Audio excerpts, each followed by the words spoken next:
2022년 5월 9일 선목교회 큐티 방송입니다. 기도합니다. 좋으신 하나님, 5월의 푸르름 속에 새로운 날을 허락하시니 감사합니다. 푸르고 희망찬 오늘의 삶 가운데서도 말씀을 잃어버리지 않게 하시며 말씀과 동행하는 우리가 되도록 인도하여 주시옵소서. 오늘도 주님이 주시는 지혜와 명철로 말씀을 묵상하며 결단하는 우리가 되어지기를 소원하오며 예수님의 이름으로 기도합니다. 아멘.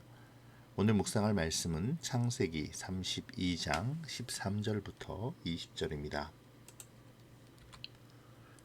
야곱이 거기서 밤을 지내고 그 소유 중에서 형 에서를 위하여 예물을 택하니 암염소가 200이요 숫염소가 20이요 암양이 200이요 숫양이 20이요 젖나는 낙타 30과 그 새끼요 암소가 40이요 황소가 10이요 암나귀가 20이요 그 새끼 나귀가 10이라.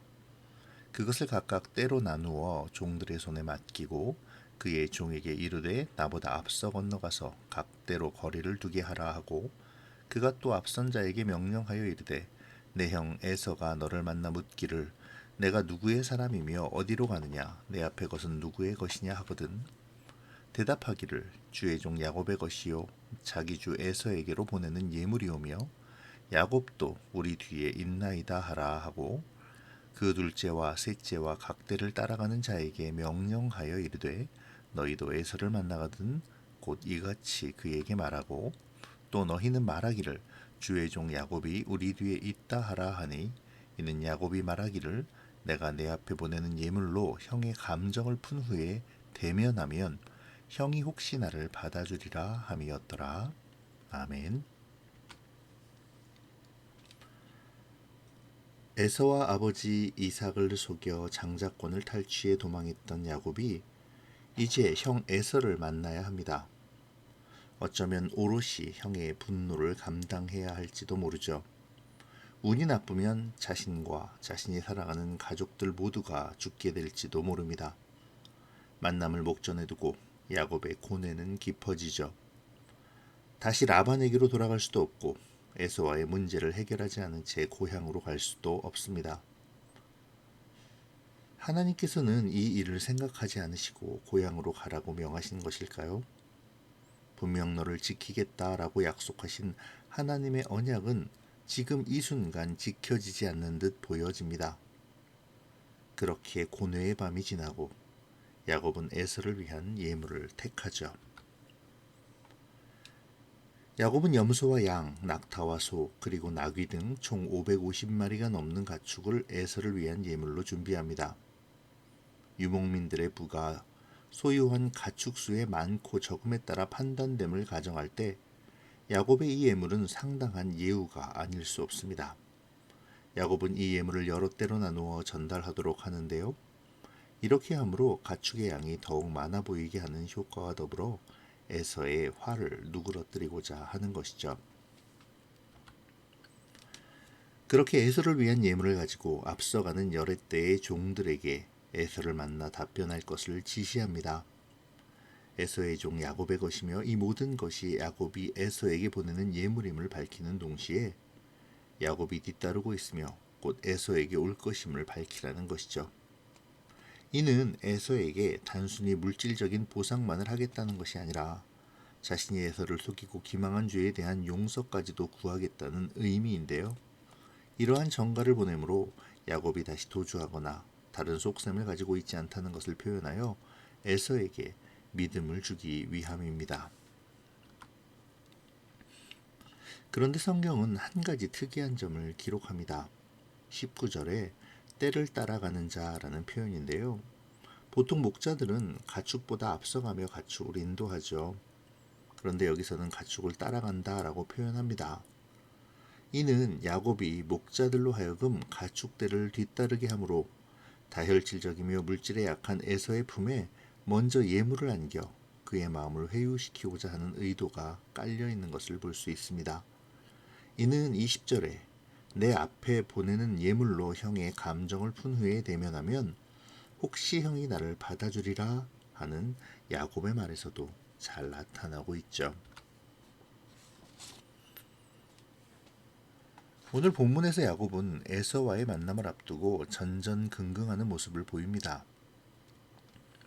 33장 1절에 나타나는 대로 형 에서는 400명의 용사와도 같은 장정을 데리고 왔기 때문이죠. 야곱 자신이 에서에게 했던 기만과 장자권의 탈취는 에서의 분노가 극에 달하게 했고, 자신이 에서를 피해 도망할 때의 에서라면 야곱 자신과 자신의 가족을 해하고도 남음이 있다 여겼기 때문입니다. 그러한 두려움이 밤새 야곱을 엄습하므로 야곱은 밤을 지새워야만 했죠.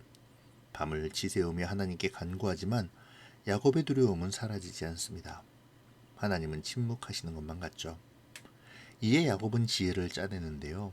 바로 많은 예물을 에서에게 보내며 에서의 환심을 사려는 것이죠. 그것도 여러 때로 나누어 보내며 에서의 화를 조금이나마 누그러뜨려 보려는 것입니다. 할 수 있는 모든 것을 다 시도해보지만 야곱의 마음은 불안합니다. 지키시고 인도하시겠다는 하나님은 여전히 침묵하고 계시고, 더는 자기의 능력을 신뢰하지 못하는 상황에 부딪혀 낭망하는 모습만이 가득하죠. 어쩌면 야곱에게 있어서 하나님의 침묵하심은 원망스러운 상황인지도 모르겠습니다. 분명히 고향으로 돌아가라고 베델에서 하신 지키심과 인도하심의 약속을 지키시겠다고 하셨으면서 형 에서의 앞에 이 절체절명의 기로에 서 있는 이 상황에서 침묵하시는 하나님을 어떻게 이해해야 할까요? 출애굽 당시에 모세를 따라 나섰던 이스라엘은 비슷한 상황에서 모세를 비방하고 하나님을 원망하며 온갖 불평과 불만을 쏟아내었었습니다. 어쩌면 그러한 현실 속에서 모세는 야곱의 이야기를 기록하고 있는지도 모르죠. 그러면서 이스라엘 백성들에게 이 비슷한 상황 속에서의 야곱의 이야기를 통해 하나님이 원하시는 것이 무엇인지를 들려주려는 것인지도 모르겠습니다. 만약 우리가 야곱과 같은 상황이라면 이 상황 속에서 우리는 어떻게 반응해야 할까요? 아무것도 하지 않고 하나님을 원망하며 다시 밧다나람 라반의 집으로 돌아가야 할까요? 아니면 결사들을 이끌고 에서의 장정들과 맞서 싸워야 할까요?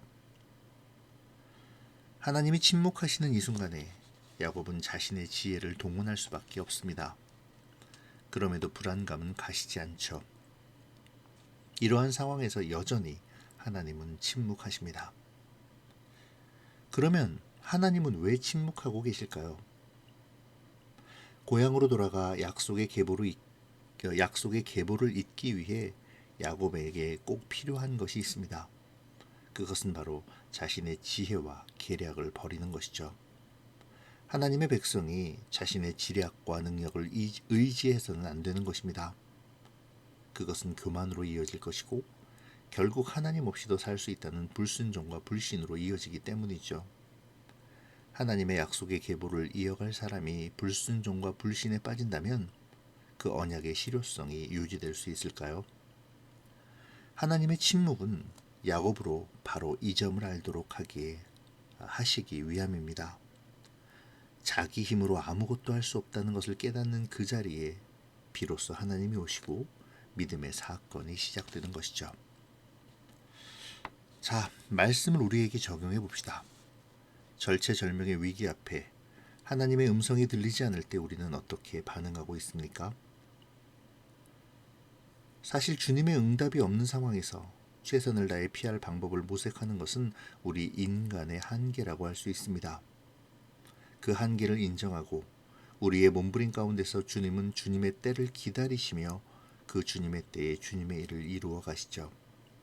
우리는 이 점을 반드시 기억해야 합니다. 하나님의 침묵이 있을 때 아무것도 하지 말고 자포자기하라는 말이 아닙니다. 우리는 처절한 몸부림으로 우리의 위기를 벗어나려는 노력을 기울여야 하죠. 그것이 마땅합니다. 하지만 정말 중요한 것은 그 몸부림이 하나님이 원하시는 것이어야 한다는 것입니다. 우리가 위기를 벗어나기 위해 지혜를 짜내어 행동하면서도 주님께 도우심을 간절히 구하며 구해야 한다는 것이죠. 오늘 본문의 야곱처럼 말입니다. 결국 야곱은 우리가 알고 있는 대로 하나님을 만납니다. 그리고 하나님의 약속을 확인하죠. 하나님의 침묵은 내가 아니라 하나님이 일하심을 알게 하시는 또 다른 은혜일 수 있습니다. 오늘 나는 잠잠히 하나님의 일하심을 구하고 있습니까? 내가 해야 할 일이 무엇인지 하나님께 묻고 있는지요? 그 가운데 내가 하는 것이 아닌 하나님이 이루심을 고백하고 있습니까? 위기의 상황에서 나는 원망과 불평만을 일삼는 모세 시대의 이스라엘의 모습을 가지고 있지는 않는지요?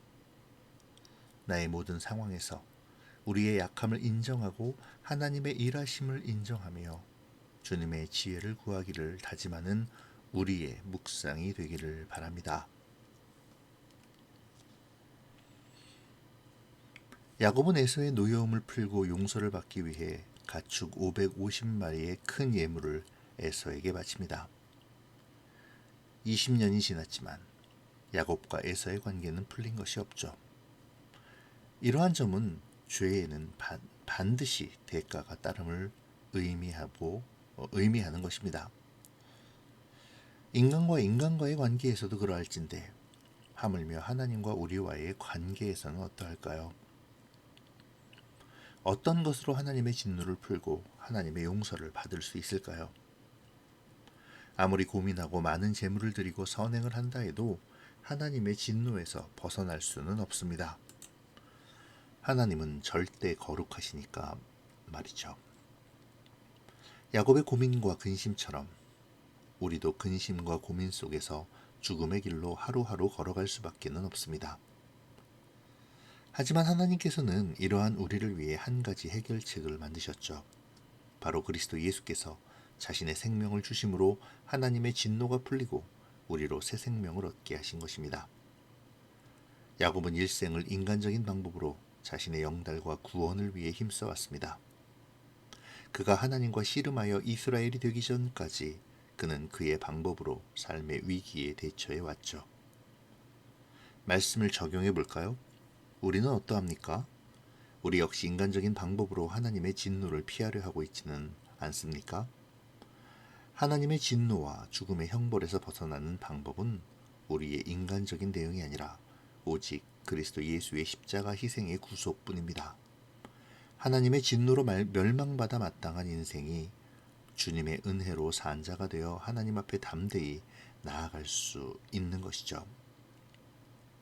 이 시간 생명의 길을 여신 우리 주님을 찬양하기를 원합니다. 오늘 하루 나의 죄의 대가를 나를 대신하여 치르신 우리 주님의 사랑을 새삼 느끼고 감사하는 우리가 되어지면 좋겠네요. 기도로 마치겠습니다. 고마우신 하나님 감사합니다. 죄로 말미암아 죽을 수밖에 없는 우리를 위해 친히 희생 제물이 되심으로 우리의 구원을 이루신 우리 주님 예수 그리스도를 찬양합니다. 좋으신 하나님, 오늘 야곱의 모습을 통해 우리의 모습을 보기를 원합니다. 인간적인 방법을 사용하면서 하나님의 침묵을 괴로워하는 그 모습이 바로 우리의 모습은 아닌지 우리를 돌아보며 점검하게 하여 주시옵소서. 점검 속에서 우리의 참다운 모습을 발견하며 회개와 낮아짐 속에 하나님의 능력을 바라보게 하시어 그 은혜를 힘입어 다시 삶으로 나아가게 하여 주시옵소서. 위기 가운데에서도 하나님을 먼저 생각하게 하시고 하나님 앞에 연약함을 고백함으로 하나님의 능력이 일하심을 경험하게 하여 주시옵소서. 오늘도 주님의 능력을 힘입어 살게 하시기를 원하오며 예수님의 이름으로 기도합니다. 아멘.